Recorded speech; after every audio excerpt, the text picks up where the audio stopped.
I want to start by telling you something that most people don't know about sand. People think sand is just sand, tiny bits of rock, soft, harmless, the stuff you find at the beach or in a child's sandbox. You run it through your fingers and it falls away and you don't think twice about it. But in the Vekthari Dominion, in the grand arena of Salkrath, the sand on that floor has a specific color. Not golden, not white, not the reddish desert sand I grew up around in New Mexico. It's gray, almost charcoal gray.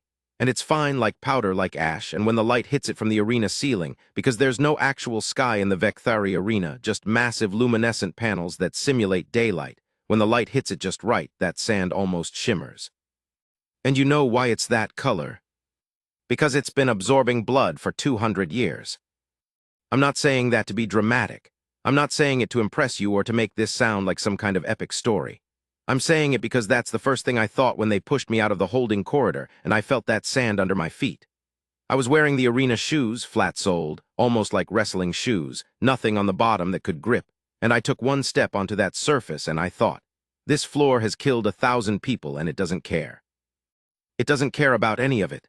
The sand just absorbs what falls on it and goes on being sand. That's where I was. That's where they put me. My name is Renzo Hargrove. I'm 34 years old. I grew up in Albuquerque. My mother was a high school biology teacher and my father drove a truck for 31 years. I joined the Earth Defense Initiative at age 22, right after first contact, because I genuinely believed, and I still believe, that humans needed to be present in the galaxy. Not hiding, not watching through telescopes. Present, active, ready. I made it to the rank of Specialist First Class, which is not as impressive as it sounds, but is also not nothing. I served on 3 diplomatic escort missions and 2 frontier patrol assignments. I knew how to shoot. I knew how to move through difficult terrain. I knew the basics of 6 different non-human threat assessment profiles.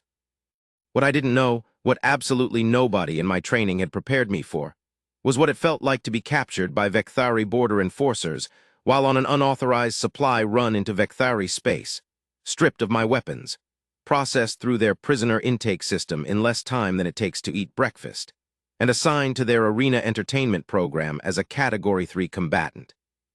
Category 3, I later learned, meant not expected to survive the first rotation. They gave me a number. They gave me a set of arena clothes, the gray ones, not the colored ones, which apparently indicated your status and also your expected lifespan. They gave me a weapon, which was a long staff with a dense metallic head, sort of like a weighted baton but longer, and they told me nothing. Just pointed at the corridor and shoved. So that's where I was, that gray sand, that shimmer. The crowd noise starting to build above me, this low, almost subsonic rumble that the Vekthari make when they're excited, somewhere between a hum and a vibration, and you feel it in your chest before you actually hear it. The luminescent panels cycling through their pre-match lighting sequence, shifting from pale blue to something more amber. And I stood there in the middle of it, holding my staff, and I looked around at the arena walls, 40 feet high, slick material that nothing could climb, observation decks above with spectators who I couldn't see clearly but who I could feel watching, and I thought, okay, so this is what we're doing today. Which might sound calm, it wasn't calm. My heart was going somewhere between 150 and 200 beats per minute, and there was a very specific kind of adrenaline in my system that I'd only felt twice before in my life. Once when a building I was securing in a frontier settlement started to collapse, and once when I almost drove off an elevated highway at night during a rainstorm. The kind of adrenaline that makes your hands feel empty even when they're holding something. But I've found that when you're scared that badly, the best thing you can do is say something matter-of-fact to yourself. Like, okay, this is what's happening. What are the variables? What can I control? So I was doing that, running the variables. And then the second gate opened. There are 2 entry gates in the Vekthari Grand Arena. The one I came through was on the north side, or what functioned as north, given we were inside a structure. The second gate was on the south side, and it was wider. It was reserved for what the Vekthari called the other party in a match. When it opened, I expected a Vekthari fighter, or some kind of animal. They used animals sometimes, I'd been told. Big predatory things from the outer territories that made the crowd go absolutely insane with excitement. What came through that gate was neither of those things. She walked slowly. That was the first thing I noticed. Not shuffling, not stumbling, not dragging her feet the way prisoners do when they've given up. Walking, deliberately. One step at a time, like she was deciding with each step whether to take the next one. She was Velhari, which is a different species from Vekthari. And yes, I know those names sound similar. And yes, the galaxy is deeply inconsiderate in its naming conventions. Velhari are one of the older spacefaring civilizations, and they look. Elegant is the word people use, and it's both accurate and insufficient. They're tall. She was about 6'3", maybe 6'4", and she moved like that height was natural and easy. Her skin was a deep blue-violet that shifted slightly depending on how the light hit it. Her eyes were large, amber gold, the pupils elongated vertically. She had markings on her face and neck, not tattoos. They're actually bioluminescent patterns, just barely visible unless you're looking for them, and they pulse faintly when the person is calm or stressed. Hers were pulsing fast. She was wearing something that looked like it had at some point been fine clothing, the kind of layered, structured garment that Velhari royalty wear for formal occasions. But it had been roughed up. Parts of it were torn. There was a smear of something dark on the left shoulder. Her wrists had been bound at some point recently. I could see the marks where restraints had been. She had no weapon. She stepped onto the gray sand, and she stopped. And she looked around the arena with an expression I couldn't fully read, but I know what it looked like. It looked like someone who had expected to end up here, someone who had maybe even been told they were going to end up here, but who had retained the dignity not to let that show in their posture. Her eyes moved across the arena floor and found me. We looked at each other across about 60 feet of gray sand. And I thought, she's not a fighter. You can tell. You can tell within seconds of looking at someone whether they know how to fight, whether they've been in physical danger before, whether their body has the kind of muscle memory that comes from training in controlled violence. It's something in the way they stand, the way they orient toward potential threat, the way they hold their center of gravity.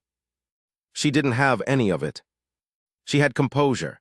She had something else, something in the eyes, in the way she held her chin, that I would later understand was something much rarer and more useful than fighting ability.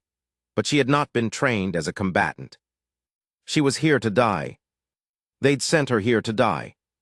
The announcement started, in Vekthari, which I understood maybe 40% of at the time. But the general shape of it came through clearly enough. This was a special match. The Velhari prisoner, and they used a word I didn't know, a title, with a tone that the crowd picked up and responded to with something that sounded almost like surprised curiosity, had been condemned to the arena by order of the Dominion High Council. The human combatant, that's me. They used the word for human that roughly translates as the young species, would be given the option to participate or to stand down. I didn't know what stand down meant in this context. I assumed it meant leave the arena, return to my cell, not participate. I learned later what it actually meant. Stand down in arena protocol meant lie face down on the sand in a position of submission, and the match would then proceed as a ceremonial elimination, meaning one party eliminated by whatever means the Dominion adjudicators chose. The human, having chosen to stand down, would be returned to holding. Until the next match. There was always a next match. So those were my options. Participate in whatever this was, or lie face down in the sand and watch someone be killed because I'd decided it wasn't my problem. I've thought a lot about that moment, about how fast the decision happened, about how much of it was training and how much of it was something else, something harder to name. I raised my staff. I walked toward the center of the arena. And I stopped about 10 feet from her. She watched me approach. Her bioluminescent markings shifted. I'd later learn that shift meant something, a change from resigned to something like uncertain, like recalculating, like she was trying to understand what I was doing. I spoke to her in the basic Velhari I'd picked up from our diplomatic briefing materials. My pronunciation was probably terrible, but I said it clearly enough. I am not here to harm you. She blinked, those amber eyes went very still. And then she said something that I only partially understood at the time, but that a translator program rendered for me later from the arena audio feed. Then what are you here to do, young species? And I said again, terrible pronunciation, probably wrong verb tense, to stand next to you, if that's all right. The crowd noise changed. The subsonic rumble shifted in frequency. I don't know what it meant, but it changed. She held my gaze for a moment that felt much longer than it was, and then she said, That is a very strange answer. And I said, I'm from Earth, we're like that. Part 2, what the arena decides. They sent in 3 fighters. I want to be very clear about that. Not 1, not 2, 3. Which, as it was explained to me afterward by Priya Okonkwo, my diplomatic contact who'd been scrambling to locate me for the better part of 3 weeks, was unprecedented. The Vekthari arena protocol for a ceremonial elimination match was typically 1 fighter. 1 heavily trained, heavily armed Vekthari gladiator against an unarmed, condemned prisoner. Clean, efficient, maximum crowd engagement with minimal risk to the arena personnel. They sent 3. That should tell you something about how seriously the Dominion High Council wanted this particular prisoner to not leave that arena. The fighters came out of a 3rd gate I hadn't noticed, smaller, set into the eastern wall, probably used for equipment entry during non-match times. They came out in a loose formation, 1 in front, 2 flanking, spread about 8 feet between them. Vekthari are physically larger than humans. They average about 6'8" to 7 feet, heavy through the shoulders and chest, with 4-jointed arms that give them a reach advantage that's basically unfair. These 3 were arena-trained, meaning they were even bigger, even more conditioned than standard Vekthari. They were carrying weapons, not staves like mine. 2 of them had what I can only describe as weighted nets, which are exactly what they sound like, and which are absolutely as terrifying as they sound when someone who can throw them across 40 feet is walking toward you. The 3rd had a short, dense club that I clocked as capable of ending someone's consciousness immediately, if it connected with any part of the skull. My staff against that, and I had to keep her behind me and not die. Okay. I want to explain something about my state of mind in that moment. Because I think people hear stories like this, and they imagine some kind of heroic calm, some John Wayne stillness where the person just knows they're going to win, and they walk into danger with a half smile. That is not what this was. My hands were shaking. Not dramatically, just this fine, almost invisible tremor that happens when your sympathetic nervous system is doing everything at once. My vision had narrowed slightly at the edges in the way that happens under extreme stress. My mouth was completely dry. And I was doing math. Really fast, really ugly math. Angles, distances, which one was the biggest threat. Whether I could take a hit from the net and keep moving. Whether the staff had enough weight at the head to do real damage if I swung it two-handed. I said something to the Velhari prisoner. I said it without turning around. Move to the wall behind you, not the gate wall, the side wall. Get your back against it. There was a pause. Then I heard footsteps, soft, deliberate, behind me. You are attempting to protect me, she said, like it was something she was working out, like the conclusion surprised her. Working on it, I said. The lead fighter was maybe 30 feet out now, moving slowly, which was smart. They weren't rushing. They knew they had numbers and reach and time. I walked toward them. Not charging, not running, just walking. Closing the distance deliberately, which is something that almost always confuses an opponent because it removes their ability to set up their throw or their swing at the distance they prefer. You force them to recalculate. You take away their comfort zone and replace it with yours. It's something my hand-to-hand instructor called stealing the opening. You don't wait for someone to create an opening for you. You walk into their space and you create the opening yourself by the act of entering. The lead fighter stopped. Just for a second, just a fractional hesitation. That's the second I needed. I'm not going to pretend the next 4 minutes were elegant. They weren't. Fighting never is, in my experience. Training makes it cleaner, but it doesn't make it elegant. It's always ugly, and it always hurts somewhere you didn't expect. What I can tell you is what happened in sequence. I closed on the lead fighter and went low, dropped my center of gravity, got under his swing, and drove the heel of my staff up into the juncture where his lower arm connected to his torso. On a Vekthari, that's a joint with very little structural support from the outside. All the leverage is internal. Hit it hard enough from the correct angle, and you disrupt the whole arm. It doesn't break the way a human elbow would, but it goes numb. It spasms. It stops working reliably for a while.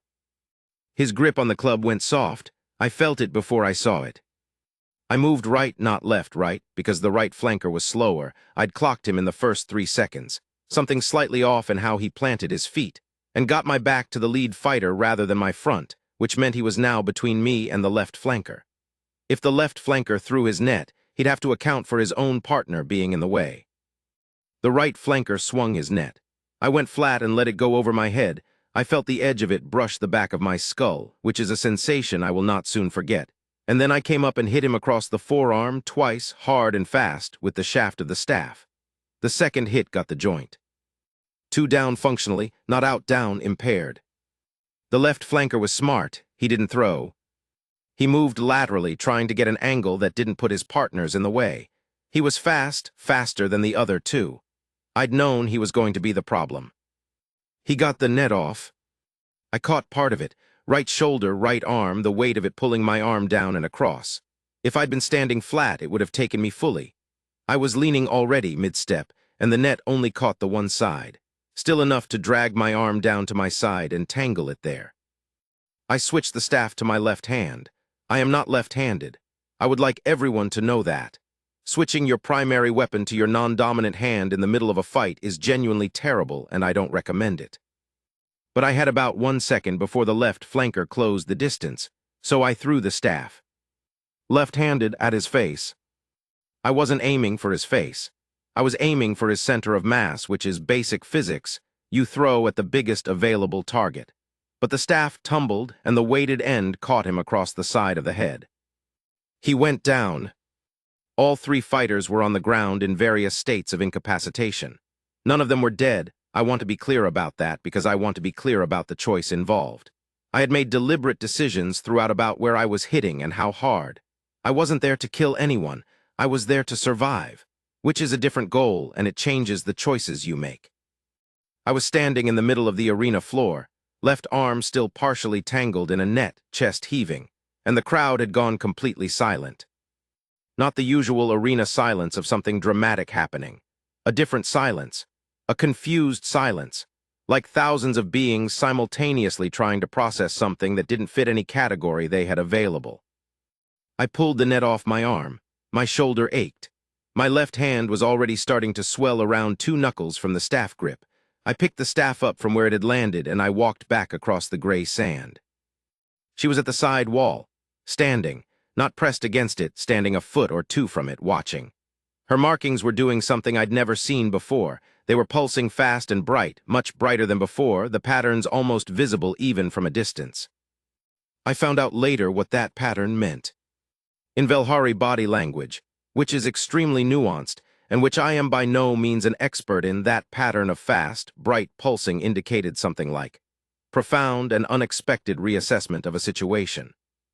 Or in simpler terms, she had genuinely not believed I would survive, and watching me survive had fundamentally changed how she was seeing everything. I stopped in front of her. I was still breathing hard. I was also slightly dizzy, which I was not going to show because the adjudicators were still watching from the observation decks, and I needed them to see a specific thing. I needed them to see a human standing in the middle of their arena floor, having defeated 3 of their fighters, completely uninterested in lying down. "Are you injured?" she asked. Her Velhari was precise, formal, the speech of someone accustomed to speaking carefully. "A little," I said honestly. "Are you?" She looked at me for a long moment, not physically. I nodded. I didn't fully understand the distinction at the time. I understand it better now. I turned to face the observation deck, and I raised my staff. Not as a weapon, just raised it, held it out. "Look at this. This is what happened. This is where we are, now what?" Part 3, what comes after the sand? The adjudicators convened. This took 40 minutes, which is an extremely long time to stand in an arena holding a staff with a swollen hand while 3 large beings groan on the floor around you. I mostly used the time to breathe and think and quietly assess how badly my shoulder was actually hurt. I still didn't know her name at this point. I kept thinking of her as the Velhari prisoner, sat down on the sand about 5 feet from me. Just sat down, cross-legged in her roughed-up formal garments. She wasn't being casual about it. I think she was managing her own body, her own energy, the way you do after a very long time of being afraid. We talked, haltingly, my terrible Velhari and her slightly bemused patience with my terrible Velhari. I learned that her name was Sarava. I learned that she held a title, princess, which translated from the Velhari term for something closer to vessel of lineage or heir of the living record, which had more depth to it than our version of the word, but functioned similarly in terms of her social position. I learned that she had 3 younger siblings, one of whom she was clearly much more worried about than herself. And I learned that she had been condemned to this arena not for any crime, but for a political purpose. Her family's faction had lost a negotiation, and her life was the price the Dominion High Council was extracting as a demonstration of dominance. "Do you understand that?" she asked me. "That this was not about justice, it was about sending a message." "I understand it," I said. "We have that on Earth too. We call it different things, but we have it." She was quiet for a moment, "And yet you stood here." "Yes. Why?" I thought about this. I thought about the honest answer versus the safe answer versus the diplomatic answer. And then I just told her the truth. "Because they told me I could lie down," I said, "and I'm not really built for lying down." She looked at me with those amber eyes for a long time. Her markings did a slow, soft pulse that I didn't know the meaning of yet. Later, when I learned it, I thought about that moment for a long time. "That pattern means I see you. I will not forget that I see you." The adjudicators announced their decision. I was given translation assistance by then, a Vekthari arena liaison who'd been assigned to figure out what to do with this unprecedented situation, and who looked like he'd genuinely rather be anywhere else. The decision was as follows. The human combatant had performed in a manner that exceeded the parameters of the standard elimination match. Under Dominion arena law, a combatant who defeats 3 opponents in a single bout and remains standing gains a stay of elimination for themselves, and for any party under their protection for a period of no less than 72 standard hours. Under their protection, the liaison explained this to me carefully, like he was checking whether I understood.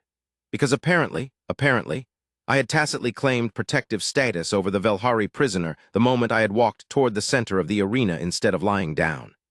The Vekthari legal structure around arena combat was old and elaborate and contained provisions that practically nobody ever used because practically nobody ever did what I had done. But the provisions existed, and they were specific. For 72 hours, she was under my protection, which meant under arena law she could not be harmed, and I had the right to request, within that window, a formal review of the grounds for her elimination. The liaison paused, then he said, "The High Council is not pleased." "I know," I said. "They are also, I am told to convey, somewhat uncertain how to categorize this situation." "That's fine," I said. "We can work with uncertainty. What happened next is both complex and in some ways simpler than you'd expect." Priya Okonkwo, my diplomatic contact, had been reached within the first hour of the adjudicator deliberation. Someone had finally decided that a human winning a 3-on-1 arena bout in the Dominion capital needed to involve actual diplomatic channels rather than just the arena bureaucracy. She arrived at the Salkrath arena complex within 6 hours of the decision, which given the distances involved was basically miraculous, and tells you she was either very motivated or had access to very fast transport, probably both. She also brought, critically, a legal team. The 72-hour protection window became the starting point for a formal negotiation. The Velhari government, Sarava's family, who had not been idle, had been seeking diplomatic channels for days and had got nowhere. A human standing in a Dominion arena and winning a protection clause under their own law was, suddenly, a channel. I won't pretend I understood all of it in real time. Most of it happened in rooms I wasn't in, with language I didn't fully have. Priya gave me summaries when she could. What I did do was the thing I could do. I stayed. I remained in the arena compound for the full 72 hours because leaving would have voided the protection status, and I was not going to void that protection status. I slept on a cot in a holding room that smelled like the arena sand and ate the food they brought me and talked to Sarava when they allowed contact, which was supervised and brief but consistent. We talked about Earth. She had a lot of questions about Earth. The questions weren't what you'd expect, not about our technology or our political structure or our military capacity. She wanted to know about rivers. She wanted to know whether it was true that humans kept animals in their homes voluntarily. She wanted to know what bread was and what it tasted like, because she'd heard a description of it once and it didn't make sense to her. I tried to explain bread. It took longer than expected and was probably the most normal conversation I had that entire week. She told me about Velhari architecture, the floating civic structures, how they're built to move with the tidal patterns of the moons, how every major building is also a kind of calendar. She told me about their record-keeping traditions, which are oral as much as written, which is why her tidal vessel of lineage carries such weight. She is literally a living archive of her family's history, trained to recite it. We put our most important things inside people, she said, rather than inside objects, because objects can be destroyed. People can be destroyed too, I said. Yes, she said, but people can choose to survive. I thought about that for a long time after she said it. Part 4, the record. On the 68th hour of the protection window, the negotiation reached a resolution. I'm deliberately not going into the full legal and diplomatic details, partly because I only understood parts of it, and partly because some of it was classified at levels above my clearance. What I can tell you is the outcome. Sarava was released into the custody of a joint Velhari human diplomatic convoy. The Dominion High Council accepted a face-saving arrangement whereby the elimination order was formally reclassified as suspended pending review, meaning they didn't have to admit they were wrong. They just had to admit that the situation had changed. Politicians everywhere in the universe have the same relationship with dignity, apparently. The 3 arena fighters I'd faced were treated for their injuries and returned to their unit, which I was actually relieved to hear. I hadn't wanted to permanently damage anyone. My own status was resolved through a combined negotiation. The EDI, Earth Defense Initiative, claimed me as an improperly detained military asset and presented documentation that had been prepared. I learned later, within about 6 hours of my capture, which meant someone on the human side had been working this problem longer than I'd known. Technically, according to the final agreement, I had never been a Category 3 Vekthari arena combatant. I had been an improperly detained human specialist who had been placed in an arena without legal jurisdiction. The Dominion acknowledged the impropriety. Certain other negotiations occurred in parallel about which I was told nothing but which Priya later described, with a very specific look on her face, as not uncomplicated.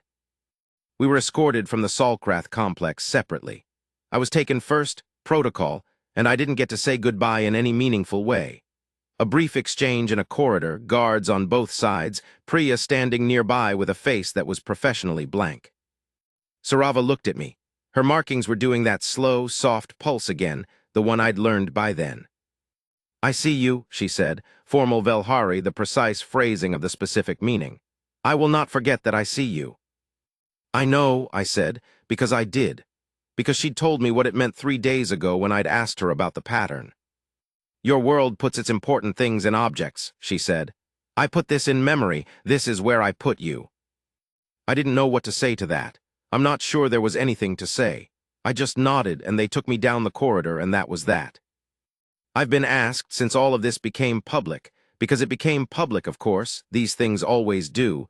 I've been asked whether I knew what I was doing when I walked to the center of that arena. Whether I had a plan. Whether I understood the legal implications of the protection clause. The honest answer is no. I didn't know about the protection clause. I didn't have a plan beyond stay between her and whoever comes through that gate. I walked toward the center because lying down wasn't an option my brain could process as a real choice. I've also been asked whether I was scared. Yes, profoundly, continuously, for the entire duration. Fear doesn't go away because you decide to do something anyway. It just comes along with you. What I've had a harder time explaining, and this is the thing Priya keeps asking me to be clearer about in official reports, and what I keep stumbling over is the moment I decided. The actual moment, not the reasoning or the calculation, the thing before reasoning. I looked at her across 60 feet of gray sand. She was walking slowly and deliberately, and with more dignity than anyone I'd ever seen in a moment like that. And she had no weapon, and she had no one, and the crowd was rumbling around us like something hungry. And something in me, something that I think is just what I am, what humans are when we're operating from the bottom of ourselves, just said, not if I can help it.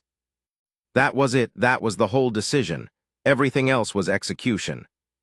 Part 5, What the Galaxy is Learning. The following section is appended from an official report filed by EDI Diplomatic Attaché Priya Okonkwo, 14 days after the Salkrath incident. This office has received 17 formal inquiries from Vecthari Dominion channels since the events of the arena incident became documented. 11 of those inquiries concern the specific legal provisions invoked by Specialist Hargrove, provisions that apparently existed in Dominion arena law for approximately 2 centuries without ever being triggered, because the scenario they described had never previously occurred. 6 of those inquiries concern something different. They concern the nature of the decision itself. What the Dominion adjudicators, and based on secondary reports, several members of the High Council appear to be struggling with is not the outcome. Outcomes can be processed through legal and diplomatic frameworks. What they are struggling with is the why. Why did the human combatant walk toward the center rather than lie down? What was the calculation? What did he expect to gain? Several analysts from the Dominion's Sociological Research Division have submitted preliminary assessments suggesting that the human action was a result of military conditioning, threat assessment protocols, or an instinctive response to hierarchical dominance displays. These assessments were sent to this office for comment. My comment was no. Specialist Hargrove has been interviewed extensively since the incident. The behavioral analysis team has reviewed those interviews. The conclusion, consistent across all reviewers, is that the action was neither calculated nor conditioned.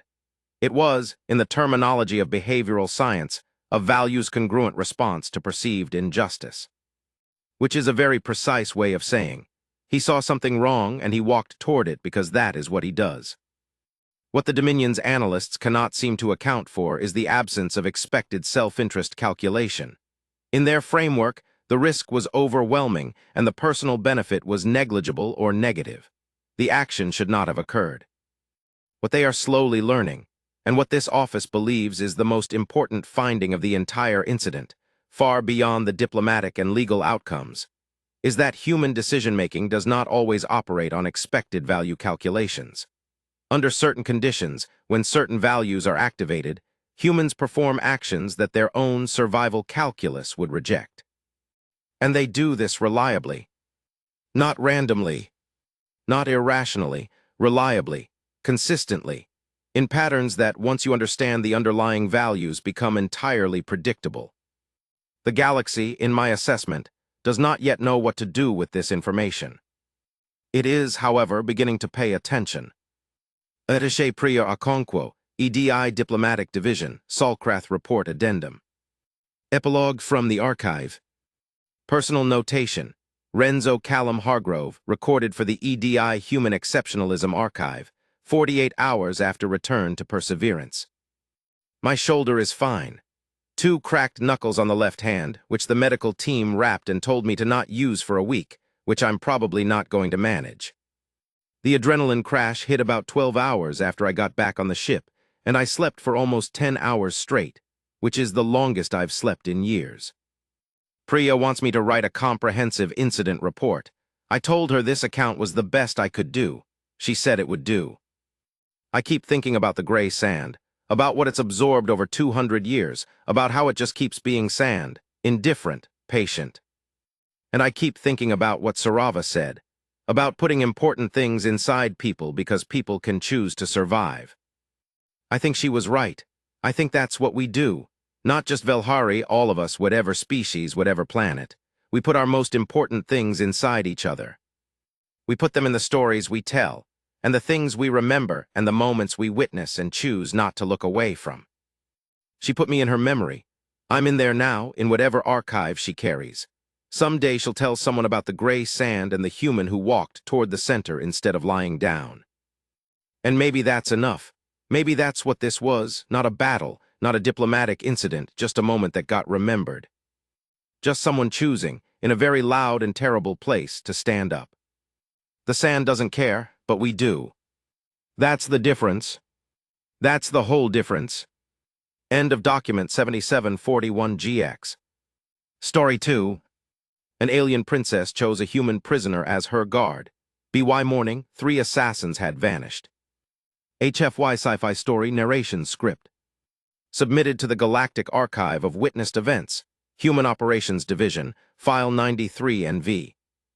The following account was compiled from the deposition of Corporal Danny Vasquez Soto, Earth Defense Initiative, Frontier Security Branch, and cross-referenced with the security logs of the Nihari Conclave Diplomatic Station, Orvith Prime. Additionally referenced, the Personal Journal of Conclave Station Liaison Officer Breck Sohul, Theron Species, 3 eyewitness depositions from Conclave Station staff, and partial surveillance reconstruction provided by the station's automated monitoring system. The account has been verified to the satisfaction of the EDI's Internal Review Board and is flagged for preservation under the Human Exceptionalism Documentation Initiative. Part 1. The Assignment Nobody Wanted. Let me tell you about the worst possible job in a diplomatic station. Not the kitchen rotation, not the overnight communications desk, not even the equipment maintenance assignments that take you into the station's underbelly where the atmospheric processors live and where it smells like warm metal and something that has no human equivalent but that I have come to think of as machine unhappiness. No, the worst possible job in a diplomatic station, specifically in the Nihari Conclave Diplomatic Station on Orvith Prime, which is where I was stationed as a result of a series of decisions that started with my voluntary enlistment and ended with about 7 bureaucratic accidents in a row. The worst job is what they called holding detail.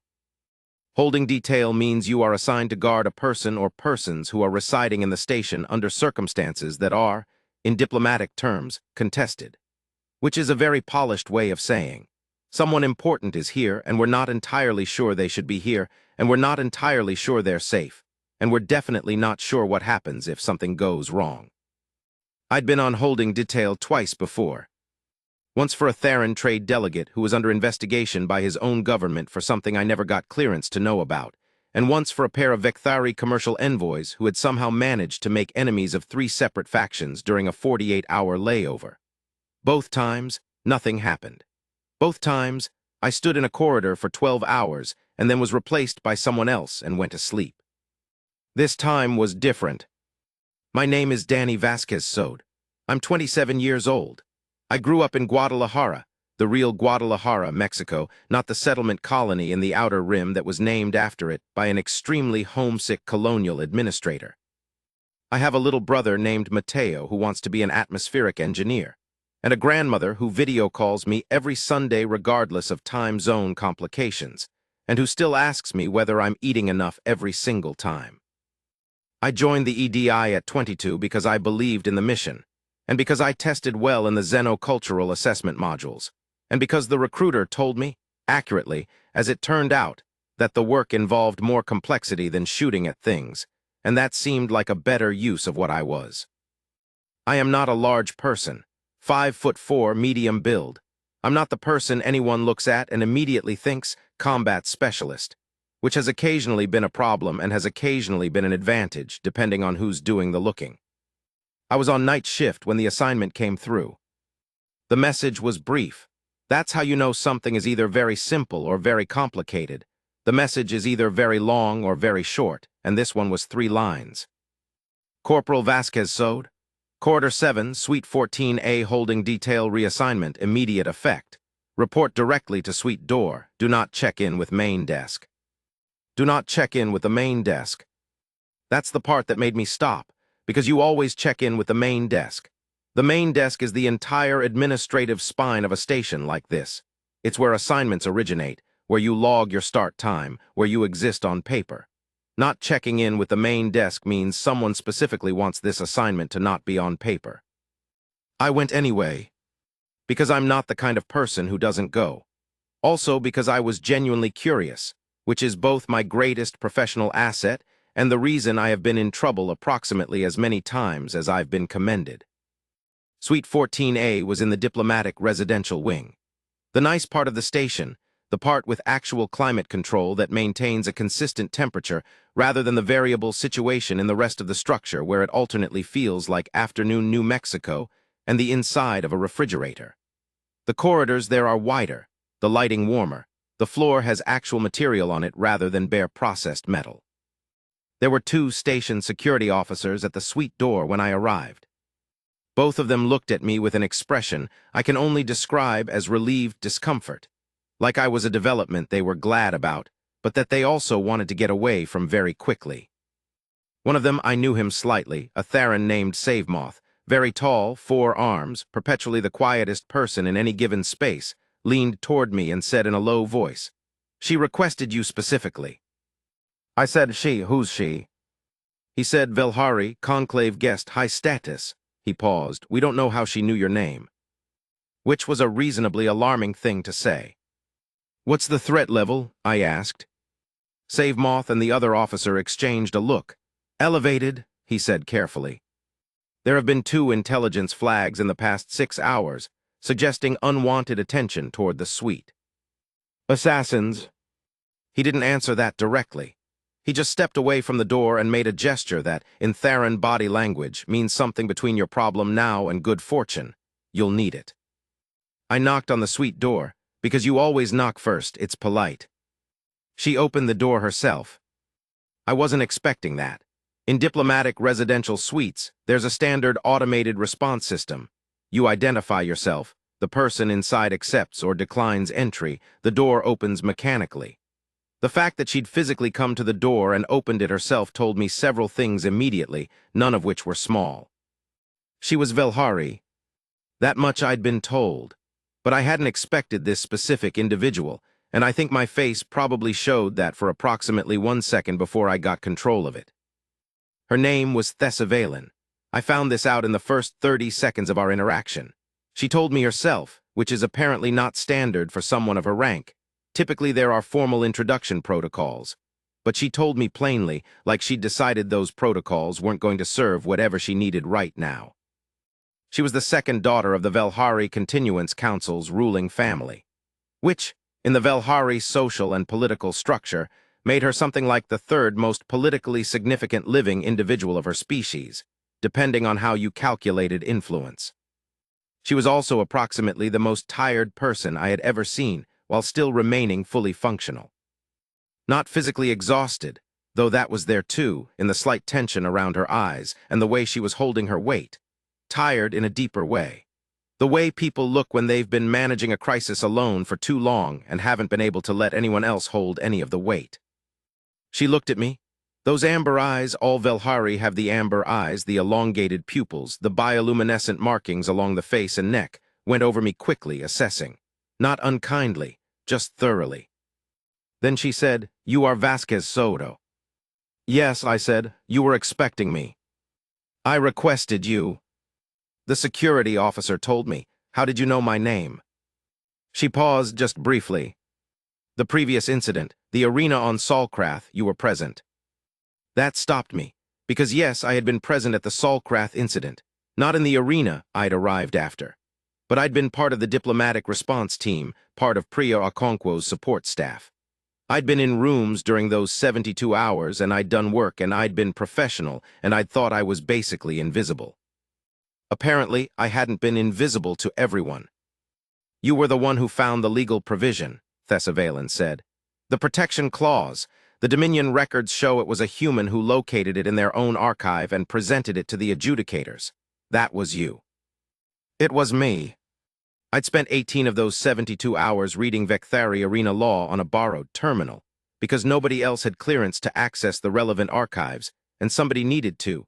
And it turned out my xenocultural assessment scores had included a module on Dominion legal frameworks that gave me provisional access.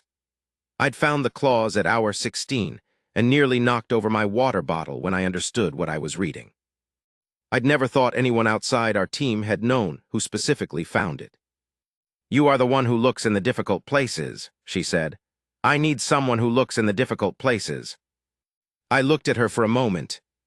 "What's happening?" I asked. She opened the door wider. "Come in. I'll tell you what I know, and then you can tell me whether it's enough." Part 2, the shape of the threat. The suite was good-sized by station standards. Main room, sleeping area visible through a partial partition, a small workspace with a terminal that had been covered, deliberately, a piece of fabric laid over it, which was unusual. The atmospheric controls were set about 4 degrees cooler than the corridor, which for a Velhari was comfortable, for me was slightly brisk but manageable. She'd set up the main room systematically. That was the first thing I noticed, not in a chaotic, stress-packing way, methodically. Her personal items were organized in a very specific pattern along one wall. A small device I didn't recognize sat on the table near the window, active, some kind of low-level signal processor. A second device near the door. I looked at both devices without touching them. Interference suppressors. She glanced at me. You know them. I've seen the Velhari models. We use different ones, but the principle is the same. I looked at the door-side device more carefully. This one's set to monitor, not suppress. You're watching for something. For an approach pattern, she said. Velhari security technology generates a specific reading when 3 or more persons coordinate movement within signal range. I said it when I arrived. 12 hours ago, it first registered a reading. She sat down. She did this in the way that people sit down when they've been standing for a long time, and their legs have finally won the argument. She pointed at the chair across from her. I sat. Tell me what's happening, I said again. What she told me over the next 40 minutes was this. She had come to Orvith Prime for what was publicly described as a cultural exchange consultation, a standard diplomatic pretense that nobody at the Conclave station had questioned, because cultural exchange consultations happen frequently and generally involve a lot of talking and very little of consequence. What she had actually come to do was meet with 3 specific individuals who had information about a coordinated effort to destabilize the Velhari Continuance Council. Not a coup in the military sense. Something more subtle and more lasting, the systematic discrediting of her family's lineage documentation. The Velhari, as I've noted, put tremendous weight on oral and documented lineage. The vessels of lineage, like Sarava, whom I'd met during the Salkrath incident, are living archives. The written documentation that supports and corroborates those archives is maintained in what they call the continuance record, which is partly physical, partly digital, and partly encoded in a distributed network that requires access keys held by multiple individuals. Someone was attempting to alter the continuance record, specifically to introduce falsified entries that would call into question the legitimacy of her family's governance authority. It was patient, careful work. The kind of work that takes years and that you probably never detect until it's too late, unless someone with inside knowledge decides to tell you. 3 people had inside knowledge.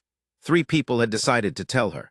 She'd come to Orvith Prime to meet them because Orvith Prime is neutral territory and the Conclave station provides diplomatic protection to all parties within it. One of the 3 had not arrived for the scheduled meeting. One of the 3 had arrived, but had immediately requested emergency protection from the station's security apparatus before she could meet with them. The 3rd had sent her a message 18 hours ago with a code phrase that, in Velhari communication convention, meant, "I am being followed. Meeting is compromised. Protect yourself." And then nothing. She'd been in this suite since then. She hadn't called the station's official security because the falsification of the continuance record, if it had progressed as far as she suspected, meant she couldn't be certain which individuals at the Conclave had already been. She used a Velhari term that translated roughly as adjusted in their position, meaning bribed, blackmailed, or otherwise compromised. "So you don't know who you can trust," I said. "I know who located a legal clause in an archive at 3 in the morning because a human combatant needed it," she said. "I assessed that someone who works in that manner is less likely to be part of a patient, long-term operation." "Because that's boring work," I said before I could stop myself. She looked at me. There was something in her eyes, not humor exactly, but something adjacent to it, something that had survived whatever the last 48 hours had been. Precisely. I thought about this. I thought about what she was actually asking. She wasn't asking me to fight. She wasn't asking me to make a dramatic stand in an arena. She was asking me to sit in a room with her and think alongside her and figure out what was happening and whether there was a way through it. That is, genuinely and specifically, what I am good at. "All right," I said. "Walk me through everything, chronological order, leave nothing out even if it seems small." She looked at me for a moment. Her markings pulsed once, slowly.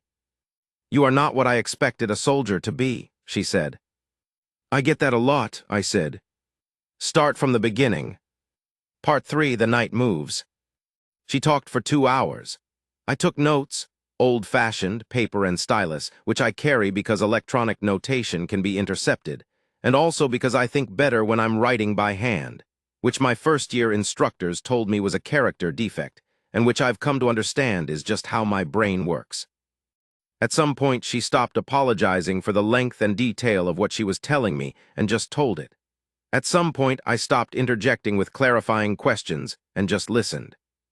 There's a rhythm to this kind of information gathering, and when you're doing it right, it starts to feel less like an interview and more like two people looking at the same problem from slightly different angles, and occasionally one of you sees something the other can't. By hour 2, I had a picture. Not complete. There were missing pieces, significant ones, but enough of a picture to start working from. 3 operatives, not affiliated with any single government, working on a coordinated action. The timeline suggested they'd been active for at least 18 months. The 2 informants who had come forward were probably not the only people who knew about this, which meant the operatives knew their window was closing. Closing windows make people move faster, and moving faster means making mistakes, and making mistakes means leaving traces.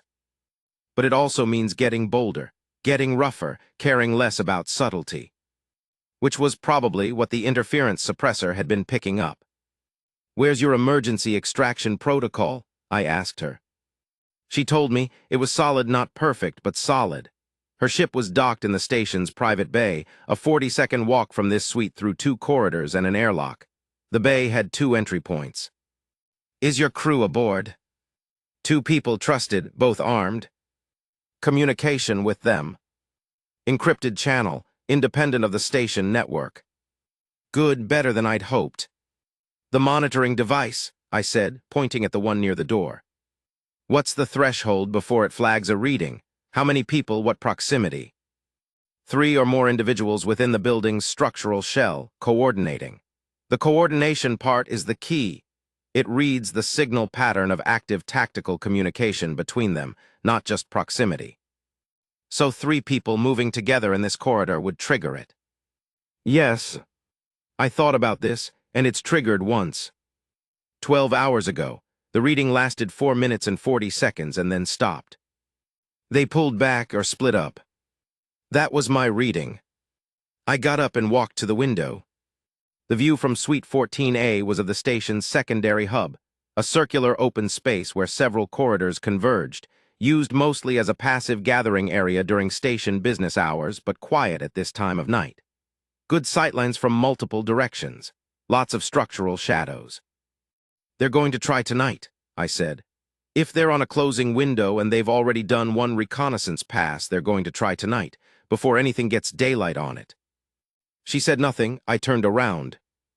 "You knew that," I said. "I calculated it as the most probable timeline," she said. "Yes.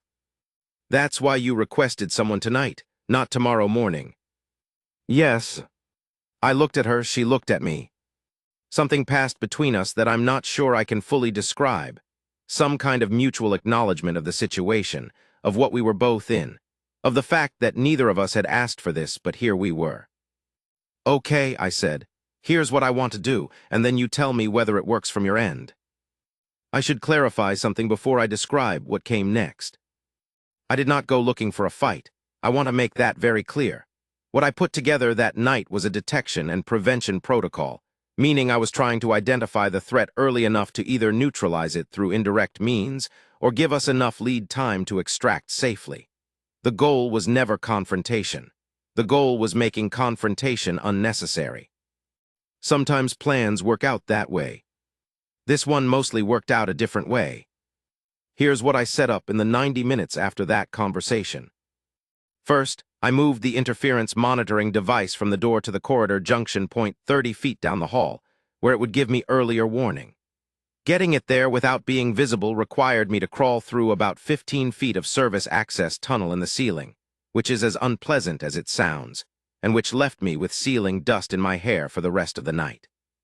Second, I contacted the 2 crew members on Thessavelin's ship via her encrypted channel. I told them what the situation was, and I asked them to very quietly begin pre-departure protocols, not full launch readiness, because that generates visible activity in the bay, but everything short of that. Fuel lines connected, navigation system initialized, airlock unsealed from inside. Third, I found the station's structural diagram in the maintenance records, which I had access to as part of holding detail assignment. and I identified every possible approach to Suite 14A that didn't involve walking directly down the main corridor. There were three: the service tunnel network, which I'd just used, a secondary corridor that connected to the suite's utility access panel on the rear wall, and a ventilation shaft route that would require cutting through a sealed junction to enter, which was the hardest route, but also the one that generated the least visible approach. Fourth, I made a phone call. I want to be transparent about this. I called SaveMoth, the Theron security officer who'd given me the assignment, not the main desk him specifically. I'd worked with SaveMoth twice before, and I had a read on him: quiet, methodical, deeply committed to what he considered legitimate security practice, and deeply uncomfortable with anything that felt irregular. He was exactly the kind of person who would not be involved in a patient, long-term corruption operation, because patience he had, but irregular made his forearms go stiff. I told him what I knew. Not everything. I didn't tell him about the continuance record situation, because that was above my clearance, and also because it wasn't mine to tell. I told him that I had specific intelligence suggesting an active security threat to Suite 14A in the next 6 hours, and that I needed him to quietly position himself at the junction of corridors 7 and 8. No communication on open channels, no backup that he didn't personally know and trust. He was quiet for a moment. Then he said, in the very particular tone that Therons use when they've decided something, "I'll be there in 4 minutes. SaveMoth is a good person to know." Part 4, 200 hours. The monitoring device registered a reading at 2:13 station time. I was in the service access tunnel above the corridor, not comfortable, not convenient, but positioned where I could hear movement below and where I had line of sight through a small maintenance grating to the corridor itself. Tessa Valen was in her suite, door secured, with her encrypted channel open to me and to her crew. We'd agreed on 2 code phrases. Weather is stable meant situation normal. Weather is changing meant begin extraction. At 2:13, the device registered, and I felt it before I heard it, the faint vibration in the tunnel structure of coordinated movement below. 3 people, possibly 4, moving from the direction of the secondary corridor approach, which I'd identified as the second most likely route. Not the main corridor, too exposed, too much open space. The secondary corridor was narrower, poorly lit, used mostly by station maintenance staff during off hours. I stayed still, watching through the grating. They were good, I'll say that honestly and without any drama about it. They moved efficiently, spacing themselves appropriately, communicating in something I couldn't hear, but that was clearly short and coded. 2 of them were species I recognized, one Keth, one Theron, which made something cold move through my chest, because a Theron on this team meant someone had recruiting access inside the station's own security community.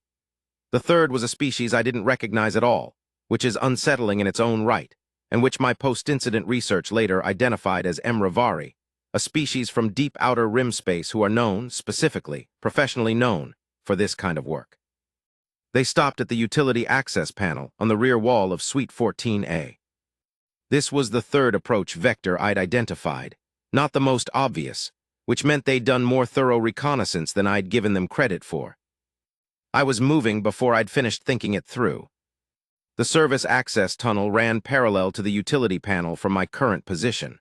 I could get above the junction point in about 30 seconds, which was the same amount of time the panel would take them to open, assuming they had the right tools, which they clearly did. I got there, and then I did something that I still think was the right call, and which SaveMoth has agreed was the right call, and which the Internal Review Board has characterized as demonstrating unusual tactical judgment for a specialist-level operative. I didn't open my grating and drop down on them. I passed over them, moved 10 feet further, and opened a different grating, one on the other side of the utility junction, facing the secondary corridor they'd come from. Because if they had 3 visible members, they probably had a 4th on the approach path, watching the retreat, watching for exactly the kind of tactical response I would have been providing if I'd dropped directly onto the group. I came down behind the 4th member, who was alone, positioned at the corridor corner with a clear sightline to the utility panel, where she could see her 3 colleagues, and where she could also see anyone coming down the main corridor from ahead. What she could not see was the maintenance grating directly above and behind her. The next 20 seconds were not elegant, and I'm not going to describe them in detail for a formal archive document. What I will say is that my approach assessment was correct, that I was faster than she expected any threat from that direction to be, and that she was incapacitated without significant injury to either of us. I took her communication device. I sent one click on it, the check-in signal, which is always one click in tactical communication. It's universal across half a dozen species I know of, probably because it's the most efficient signal available. One click back, they were still at the panel. I clicked twice, non-standard, come to my position.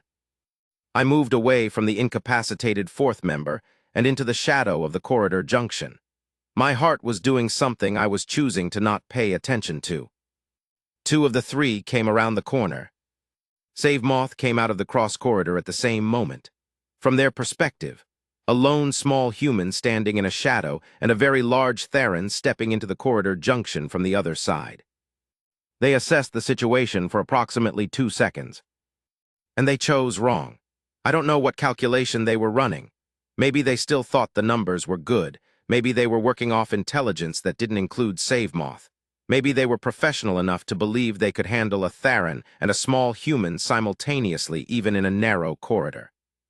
Save Moth is not a small Theron. That might be relevant context. What followed was brisk and loud, and resulted in 2 more incapacitated individuals in the secondary corridor of Orvith Prime Conclave Station's residential wing. The third, the M. Ravari, I found at the utility panel, still working, apparently having not received the communication from their colleagues. She looked up when I appeared at the end of the corridor. She ran. I let her run. This is a decision I've explained several times since, and I'll explain it again. She was the only one of the 4 I had not already contained.